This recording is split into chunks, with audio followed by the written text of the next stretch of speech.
Good evening. You are watching the news from the Sultanate of Oman television. First, the headlines. The Sultanate participates in the Arab Foreign Ministers meeting in Cairo.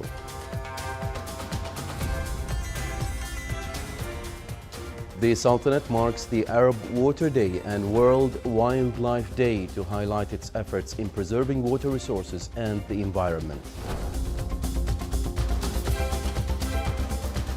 And 6 research projects from the Sultan Qaboos University win the Oman-Tel scholarships for research projects in nanotechnology, communications and information.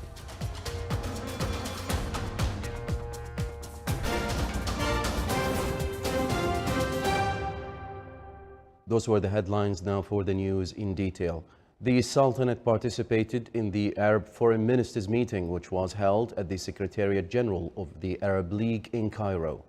The meeting shed light on a number of issues, on top of which was the Arab joint work, the Palestinian cause, as well as the Arab relations with Iran and Turkey. In a consultative meeting, the Arab foreign ministers agreed to re-elect Ahmed Abul Ghait, Secretary General of the Arab League, for a new 5-year term starting from the 1st of July 2021. His Excellency Sameh Shukri, the Egyptian Minister of Foreign Affairs, said that as the COVID-19 pandemic continues its impact on the world and the Arab region, it is necessary to work together to face the upcoming challenges. He added that this meeting of the Arab foreign ministers stresses on the keenness of the Arab countries to enhance joint work so as to face such challenges and their impacts on the nation. His Excellency Mohammed bin Abdulrahman Al Thani, Foreign Minister of Qatar, stated that the joint Arab work shall be intensified in the upcoming period, as well as to put up the standards for security and fruitful cooperation for the great interests of the Arab nations, in addition to unifying their stance and overcoming their disputes so as to face the challenges and dangers in the region related to security, politics, economy, and others. He further stressed on keeping up the joint work so as to achieve the aspirations of the Arab nations, as well as keeping peace, stability, and development in the region.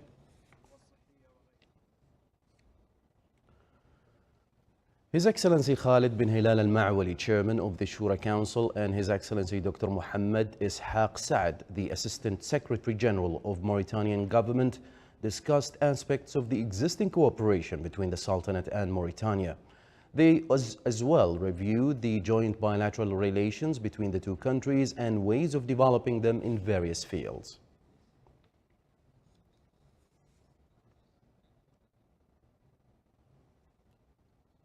His Excellency Salim bin Muhammad Al-Mahrouqi, Minister of Heritage and Tourism and Chairman of Board of Directors of the National Records and Archives Authority, reviewed with His Excellency Dr. Mohammed Ishaq Saad, the Assistant Secretary General of the Mauritanian government, using the technologies in the manuscript sector and qualifying the human resources in this field.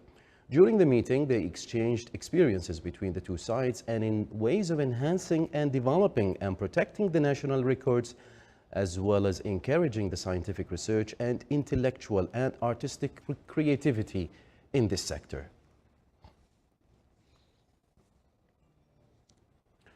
6 research projects from Sultan Qaboos University win the Oman-Tel scholarships for research projects in nanotechnology, communications, and information. The research proposals that were chosen are represented in electrodes made for water desalination, studying the use of nanoparticles in enhancing oil extraction, using nano components on iron, development of effective techniques for soil improvement, artificial intelligence in Sultan Qaboos University, evaluation of communications network, and many others.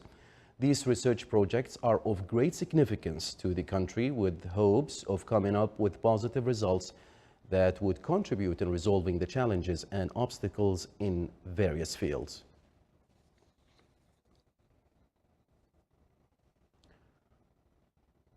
The Ministry of Health announced that the total number of COVID-19 cases registered in the Sultanate reached 142,527, while the total number of deaths reached 1,583. The total recovered cases reached 133,138. The ministry indicated that the total number of inpatients reached 188, of which 77 are in intensive care units. The reduction of hours of commercial activities nationwide will start tomorrow. These tightening restrictions are part of the Sultanate's efforts to combat the COVID-19 pandemic and its new variants. More details in the following report.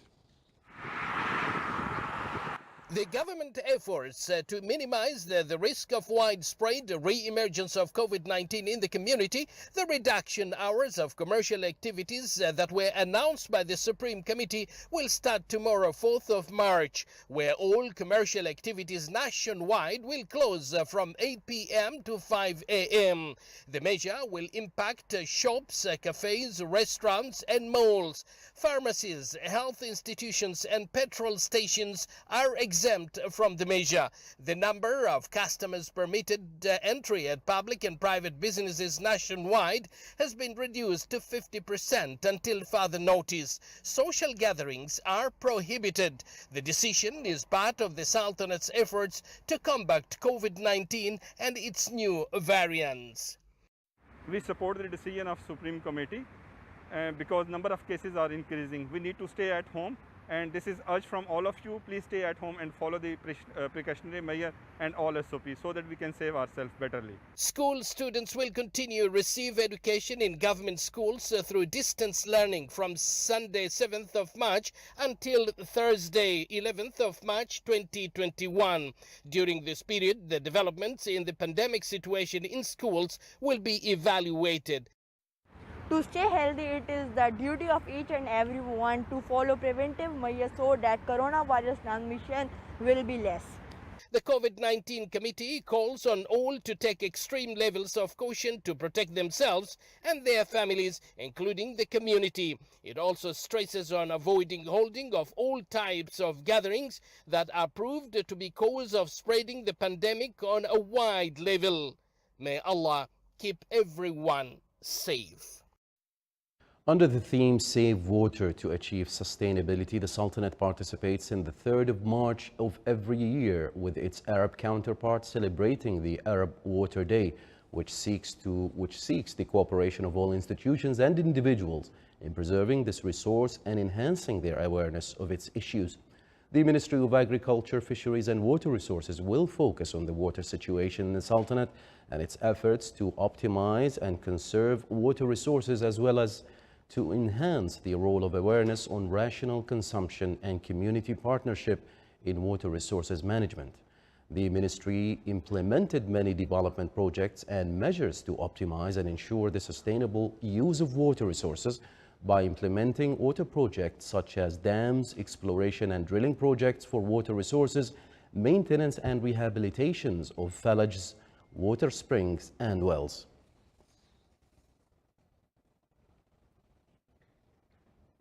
The Sultanate joins the countries of the world in celebrating the World Wildlife Day, which falls on the 3rd of March of every year. It aims to raise environmental awareness about wild animals and plans to ensure that international trade does not threaten the survival of these species. The Environment Authority is keen to raise awareness of the protection of the wildlife and plant life, as well as highlighting the threats and risks they face, and publicize the efforts made in this regard. In 2008, the Sultanate joined the implementation of the Convention on International Trade in Endangered Species with Wild Fauna and Flora, which works to regulate international trade in fungal species listed in its annexes, which amount to more than 35,000 plant and animal species, and limits smuggling operations and combating illegal trade. The Sultanate today celebrated the Omani Artisans Day in recognition of the importance of the crafts industry to serve the developmental and future economic goals of the country. More details in the following report. The 3rd of March every year is marked as the Omani Craftsman Day. This occasion is celebrated to promote the national craft industries and cultivate artisan skills in various fields to generate crafts projects of economic added value. 3rd of March is the Omani Handicrafts Day. We are all celebrating this day today, and there is more than 24,000 of handicrafters are registered with us. The authority, SMEs Authority, is providing all kind of supports to these people, trainings, marketing, all type of supports, and they try to lift them up to be SMEs. And trying to develop their products to be as international standards. That's to expand locally and also internationally.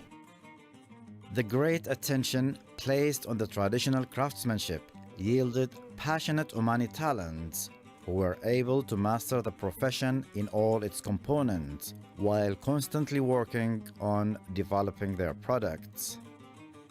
All Sultanate of Oman celebrate for the Omani crafts. The Sultanate of Oman, the development, all the handicrafts in Oman, in men's and women's, and there are more than 14 crafts in Oman. I am silversmith, but especially on Omani khanjar. We made all the Omani khanjar in different shape, and I am also make the women's jewelry, but I'm especially for khanjars. Craft work is well maintained and passed down from one generation to another. Until the end of 2020, the number of artisans in the Sultanate reached more than 24,000, 88% of which are females. Celebrating the Omani Artisans Day confirms the importance of this legacy of the Omani traditional heritage and its role in enhancing the national income.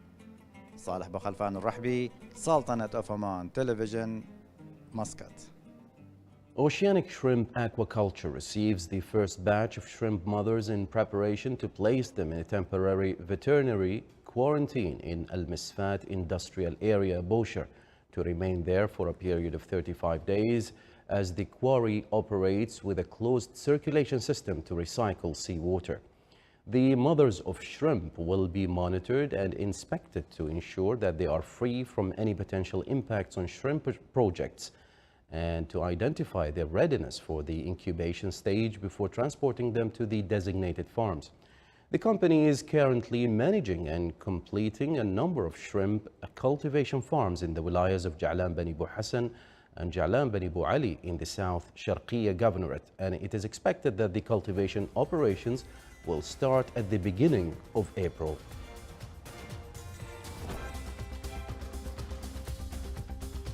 Still to come in our news bulletin. Floods in West Virginia, Tennessee, and Kentucky inundated houses, roads, and fields.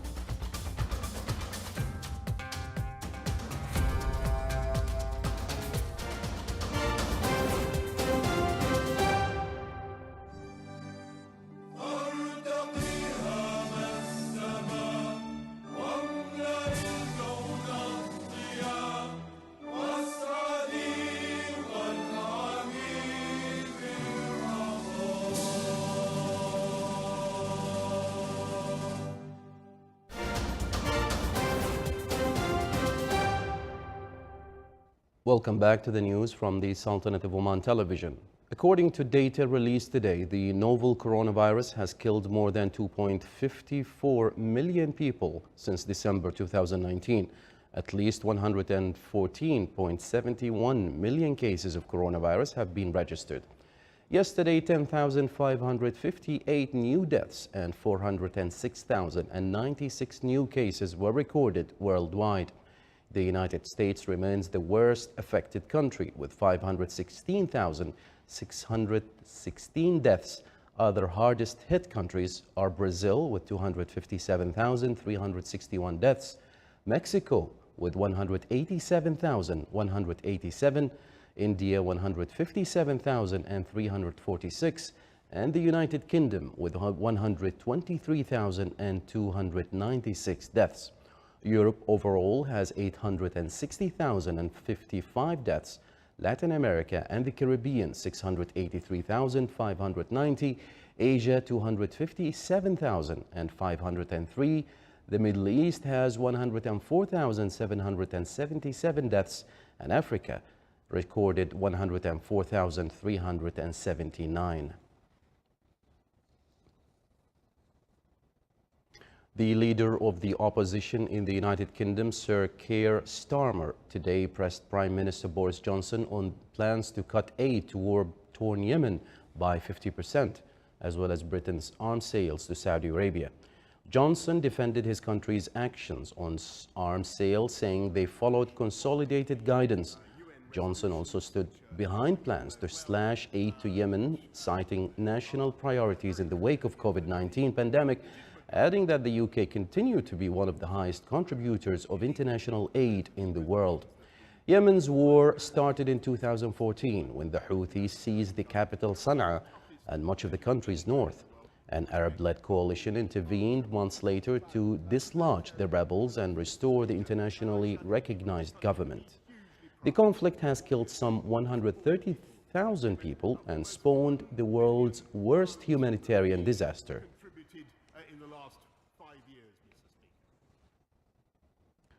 Kenya received just over 1 million doses of a COVID-19 vaccine in the first batch from the global COVAX initiative that was created to ensure that low and middle-income countries have fair access to vaccines. Some 1.02 million doses of the AstraZeneca vaccine arrived in Nairobi early today. Kenyan Health Minister Mutahi Kagwe expressed excitement and optimism that the vaccines would help stop the spread of the coronavirus that has forced the East African country to partially lock down its economy with devastating consequences for many citizens.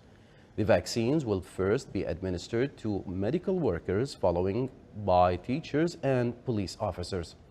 Chief of Communications at UNICEF Kenya, Andrew Brown, said that the African country will receive 3.5 million doses under the World Health Organization's COVAX scheme.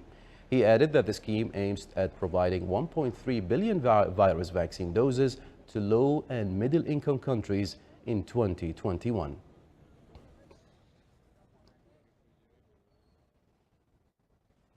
The head of the wrecked Fukushima nuclear plant said yesterday there is no need to extend the current target to finish its decommissioning in 30-40 years, despite uncertainties about melted fuel inside the plant's 3 reactors. 10 years after its triple meltdowns following the March 2011 massive earthquake and tsunami, the Fukushima Daiichi plant has stabilized but faces new challenges. Nuclear regulators recently found fatal levels of contamination in the reactors. A plant test removal of melted debris from the Unit 2 reactor has been delayed for 1 year due to late robotic arm development in pandemic hit Britain, and a recent earthquake may have caused extra damage to the reactors. About 900 tons of melted fuel debris remain inside the 3 damaged reactors at the plant, and their safe removal is a daunting task that its operator, Tokyo Electric Power Company, and the government say would take 30 to 40 years to finish. The removal of spent fuel units from cooling pools is already beginning or being delayed for up to 5 years.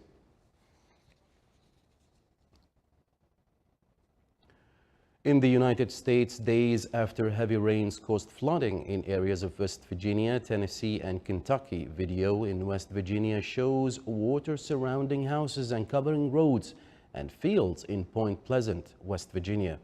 Point Pleasant is along the Ohio River, and drone aerial video shows the river overflowing its banks and covering tree-lined areas. This is the Sultanate of Oman television. Before we end tonight's bulletin, here are the main headlines once again. The Sultanate participates in the Arab Foreign Ministers meeting in Cairo. The Sultanate marks the Arab Water Day and World Wildlife Day to highlight its efforts in preserving water resources and the environment. And 6 research projects from the Sultan Qaboos University win the Omantel scholarships for research projects in nanotechnology, communications, and information. And with that, we come to the end of tonight's news bulletin. We would like to remind you once more to keep following the precautionary measures of wearing face masks, washing hands, and keeping physical distancing from each other. From all of us here at the newsroom and the studios, it's good night and stay safe.